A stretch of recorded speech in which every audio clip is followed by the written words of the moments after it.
Hello, this is Pastor Rick, and I want to welcome you to the Sunday Forum on this Sunday, March 13th, where we are going to focus in on an incredibly difficult topic. We're going to talk about the war and the church.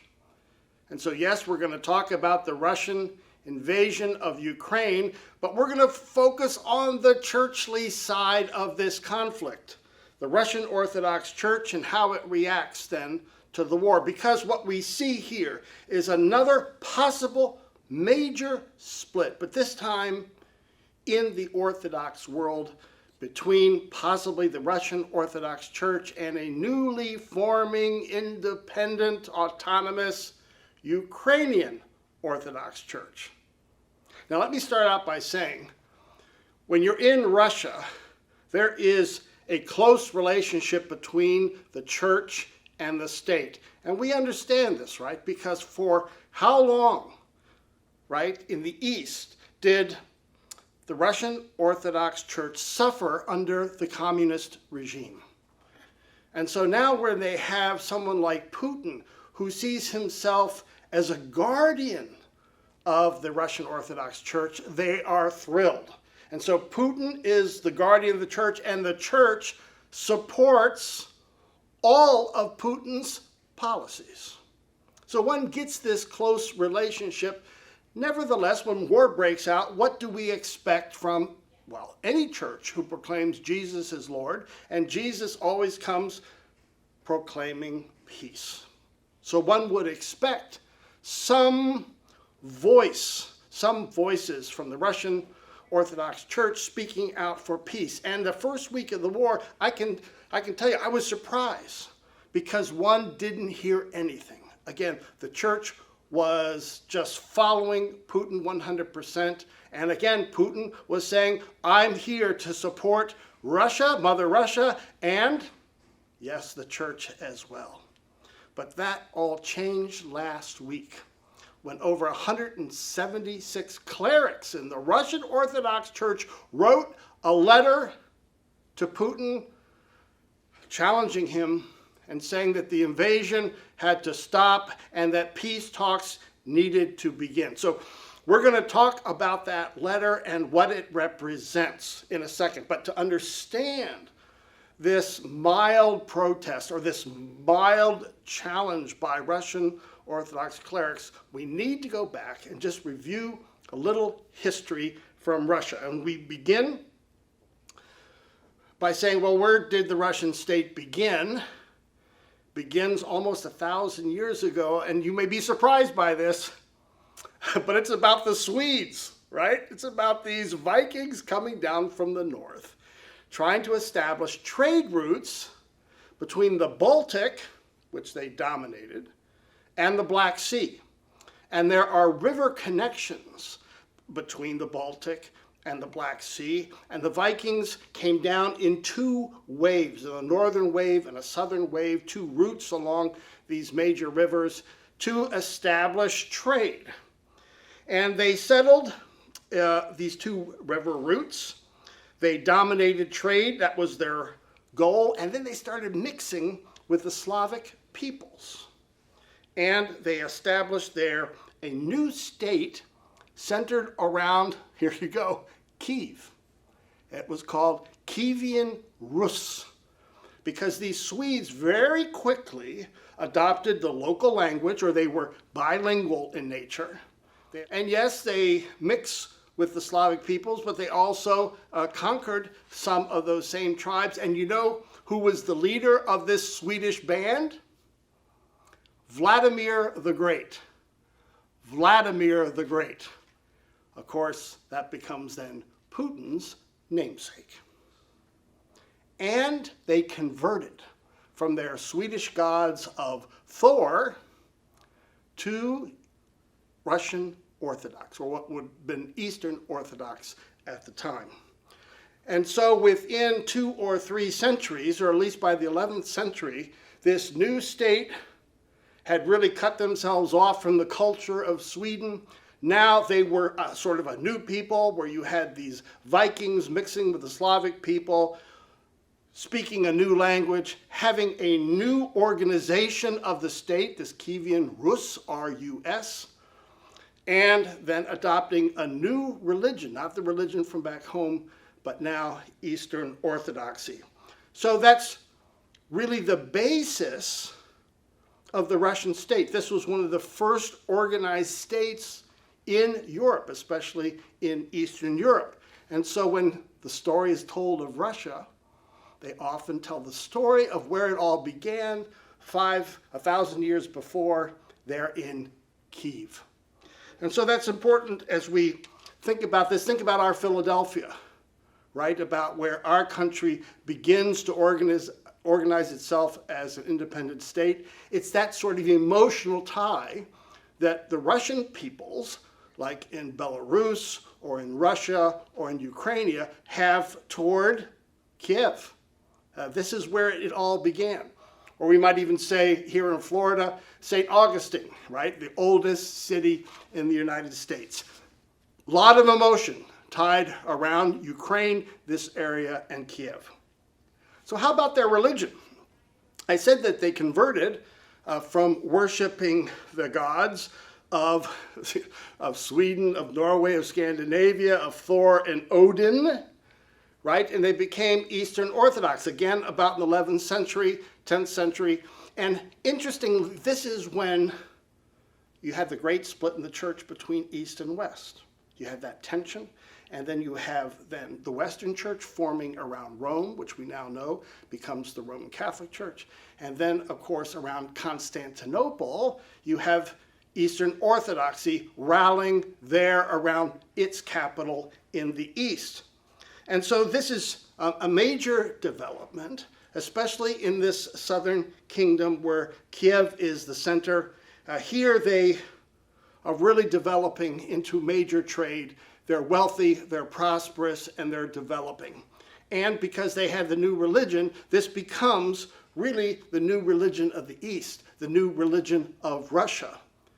And the Russian Orthodox Church sees itself as the leading church in all of Eastern Orthodoxy. There are 14 autonomous churches in Eastern Orthodoxy, like in Syria, like in Egypt, right, like in Russia. And one of the major, most prominent churches is the one in Russia. And they've always claimed to be the leader, and yet they aren't.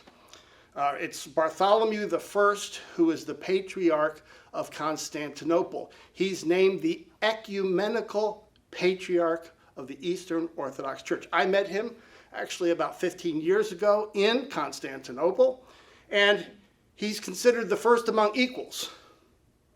And so here's what happened after 2014, where you had Russia invading, right, Crimea and the East. The Ukrainians had it.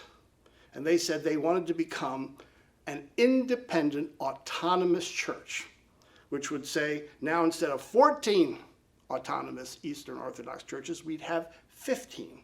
And there's a distinction here between self-governing and autonomous, right? And so they were self-governing, this church in Ukraine, but they were still under the Russian Orthodox Church. And now they're calling, since 2014, to be, they call it autocephaly, that they're autonomous, they become their own church. And guess what the patriarch in Russia says to that? He says, absolutely not. I don't want to lose all those congregations in Ukraine, all under my supervision. By the way, that would be about a third of all Russian Orthodox churches that he would lose, and probably would also lose his claims of being the head, the ecumenical head of Eastern Orthodoxy.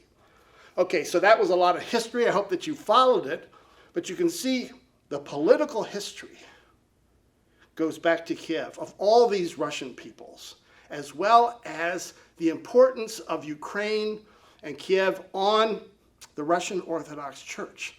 All roads, in this case, don't lead to Rome, they lead to Kiev. And so there's a lot of emotion here in this battle, in this invasion. And so now we go back to these clerics. Now we understand really what a courageous move this was that these 176 clerics wrote to Putin asking him to consider peace. Now, here's what they write. They write that the clerics respect the freedom of any person given to him or her by God. So they're recognizing our God-given freedoms, adding that the Ukraine must make their own choices by themselves, not at the point of an assault rifle or without pressure from West or the East. Now that's quite a challenge then to Putin. However, although these 176 clerics wrote that letter, guess who didn't sign it? All right, the Patriarch of the Church in Moscow, the Patriarch of the Russian Orthodox Church, Patriarch Kirill, didn't feel like he could sign it because, again, he's standing squarely on the side of Putin. Again, Putin sees himself as the guardian of the church, and the church sees themselves as supporting the regime. And so it's interesting that now more and more of these voices are emerging from the church, and yet the patriarch, he's worried because he's going to lose a third of his congregations. And if he loses that much territory, he will probably also lose his power. The church will be diminished, and then he'll lose his claim to be the ecumenical patriarch of all Eastern Orthodox churches. So there is a lot at stake here. In fact, some worry, and that's why we raise it up in the Sunday Forum, that we might be inching toward a split in the Orthodox Church, because Patriarch Bartholomew in Constantinople has respected and supports the Ukrainian request to become an autonomous church. So the Russian church and the Patriarch have cut off their relationship with Patriarch Bartholomew out of protest for his support for the request from the Ukrainians to become an autonomous church. A lot at stake. Remember, the church east and west split in 1054, and now one wonders. We've had a split right in the west between Roman Catholics and Lutherans. Are we now looking at a split between all the churches in the Eastern Orthodox bloc? That's how important this is. So in summary, here are the things to hold on to. And again, you're hearing them here, but you don't read this much in the paper, and yet it's a huge deal for how this crisis is unfolding. First of all, the Ukrainian Orthodox Church is now still under the Russian Orthodox Church, but they're asking for autonomy, which is like fire to the Patriarch in Moscow. Because then, secondly, he would lose a third of his churches. In fact, he'd lose some of the most prominent Russian Orthodox churches, which are in Ukraine. And it's the home, as we've said, to some of the historic places where the Russian Orthodox Church began. This is important both religiously and politically. This piece of territory in Ukraine, there's just so much emotional and spiritual weight attached to it. And so there's a lot at stake. We'll want to follow how this unfolds. A spokesman for the Kremlin just said the following: Russia, as it defends the interests of Russian and the Russian speakers, as Putin has always said, in the same way defends the interests of the Orthodox Church. So Putin is trying to gather under his protection all Russian peoples, all those who speak Russian, and all those who worship in the Orthodox fashion in the Russian Orthodox Church. And so Putin sees himself as a champion of the church, and the church sees themselves as supporters of Putin. However, now there are at least 176 cracks in that support, and we'll want to lift up this church and these churches in prayer as this crisis unfolds. Thanks for joining us on the Sunday Forum. Bye-bye now.